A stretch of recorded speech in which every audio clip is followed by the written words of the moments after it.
নাশকতায় ক্ষতিগ্রস্ত বিটিবি ভবন পরিদর্শন করেছেন প্রধানমন্ত্রী শেখ হাসিনা। এবারের তাণ্ডবে গান পাউডার ব্যবহার করা হয়েছে জানিয়ে প্রধানমন্ত্রী বলেন, ২০১৩ সালের আগুন সন্ত্রাসের চেয়ে এবারের নাশকতা ভয়াবহ। জড়িতদের খুঁজে বের করে দেশবাসীকে সহযোগিতা করার আহ্বানও জানান শেখ হাসিনা। বলেন, দেশের ভাবমূর্তি নষ্ট করতে লন্ডনে বসে ফোন করে বিশ্বব্যাপী প্রবাসীদের এখনও উস্কে দেয়া হচ্ছে। বিস্তারিত রোকনুজ্জামানের প্রতিবেদনে। কোটা আন্দোলনের সময় দুর্বৃত্তদের তাণ্ডবে ক্ষতিগ্রস্ত বাংলাদেশ টেলিভিশন ভবন শুক্রবার সকালে পরিদর্শন করেন প্রধানমন্ত্রী শেখ হাসিনা। বিটিভির আর্কাইভ সহ ক্ষতিগ্রস্ত ভবনের বিভিন্ন অংশ ঘুরে দেখেন প্রধানমন্ত্রী। এ সময় প্রধানমন্ত্রী গত সপ্তাহে চলা নাশকতার তাণ্ডবের ভয়াবহতা তুলে ধরেন। ২০১৩ সালে ওই বিএনপি জামাত মিলে শুরু করল অগ্নি সন্ত্রাস, কিন্তু সেই পোড়ানোর থেকে এবারে পোড়ানোর চরিত্রটা কিন্তু একটু আলাদা। এবারে তারা গান পাউডার ব্যবহার করেছে এবং নিমিষে সব পুরো একেবারে ছাই, এবং সারা বাংলাদেশ থেকে এই সন্ত্রাসী এবং বিএনপি জামাত, বিশেষ করে শিবির, তারা ঢাকায় এসে ঢাকার ভিতরে ঢোকেনি, আশেপাশে থেকে এসে এইভাবে আক্রমণ করেছে ওই কোটা বিরোধী আন্দোলনের সূত্র ধরেই, যা মানুষের কাজে লাগে, মানুষের জীবনমান উন্নত করে, মানুষকে স্বস্তি দেয়। উন্নয়নের স্মারক সব স্থাপনার উপর হামলাকারীদের খুঁজে বের করতে জনগণের সহযোগিতাও চান প্রধানমন্ত্রী শেখ হাসিনা। যে এক্সপ্রেসওয়ে দিয়ে এয়ারপোর্টে মাত্র ১৫-২০ মিনিটের মধ্যে মানুষ পৌঁছাতো, 10 মিনিটের মধ্যে পৌঁছাতো, সেটাও বন্ধ। আবার সেই ট্রাফিক জ্যাম।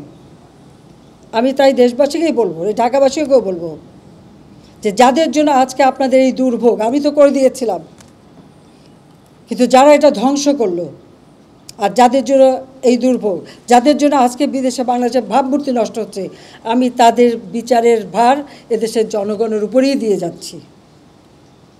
আমি তাদের উপরে দিয়েছি যারা এদেশের মানুষের রুটি রুজির উপরে হাত দিয়েছে, রুটি রুজির পথ বন্ধ করে দিয়েছে। তাদের বিচার জনগণকেই করতে হবে, কারণ এদেশের জনগণই একমাত্র শক্তি। বিভ্রান্ত ছড়ায় কেউ কাউকে যেন কোনো রকম মিথ্যা অপপ্রচার চালিয়ে কাউকে যেন বিভ্রান্ত করতে না পারি। আসল সত্যটা জানুন, যারা এসবের সাথে জড়িত সারা বাংলাদেশের আনাচে গানাচে যে যেখানে আছে তাদের খুঁজে বের করুন, তাদের খুঁজে বের করুন এবং তাদের শাস্তির ব্যবস্থা করার জন্য সহযোগিতা করুন। আমি দেশবাসীর কাছে সেই আহ্বান জানাই। এখনও বিশ্বব্যাপী প্রবাসীদের উস্কে দিয়ে দেশের ভাবমূর্তি নষ্টের চেষ্টা চলছে বলেও সবাইকে সতর্ক করেন তিনি। লন্ডন থেকে নির্দেশ যায়, যেখানে যেখানে বাঙালি আছে সেখানে সেখানে আন্দোলন করতে হবে। আর এই আন্দোলন করতে যে তাদের অবস্থাটা কি, সারা পৃথিবী জুড়ে দেশটাকে একেবারে, এবং এখনও আরও অনেক জায়গায় টেলিফোন করে বলছে ওখানে আন্দোলন করো। এমন এমন দেশে আমাদের সেখানে ফোন করে আমাকে জানাচ্ছে, মেসেজ দিচ্ছে। তার মানে যেটা করা মানে কি, আমাদের দেশের ভাবমূর্তি শুধু নষ্ট না, যারা ওখানে কাজ করে খাচ্ছে তাদের রুজি রোজগারও তো নষ্ট হয়ে যাবে।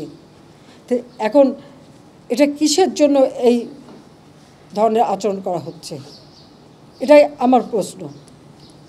সাজাপ্রাপ্ত আসামি মুচলেখা দিয়ে দেশ ছেড়ে এখন দেশ ধ্বংস, আর জামাত আর শিবির এরা তো সবসময় স্বাধীনতা বিরোধী। তার বক্তব্যকে বিকৃত করে আন্দোলনকে কিভাবে উস্কে দেওয়া হয়েছিল সে ব্যাখ্যা উঠে আসে প্রধানমন্ত্রীর কথায়। এটা করতে হবে, আমরা করে দিয়েছি, পরে আবার ঘুরে যে সেটা না, আরও চাই। করতে করতে হ্যাঁ, কোটা তাদের যে দাবি ছিল তার থেকে অনেক বেশি আমরা দিয়ে দিয়েছি। কিন্তু একটা জিনিস আমি লক্ষ্য করলাম, ওই মুক্তিযোদ্ধা এবং মুক্তিযোদ্ধা পরিবার বা মুক্তিযোদ্ধার দিকেই যেন তাদের বেশি মানে একটা ক্ষোভ।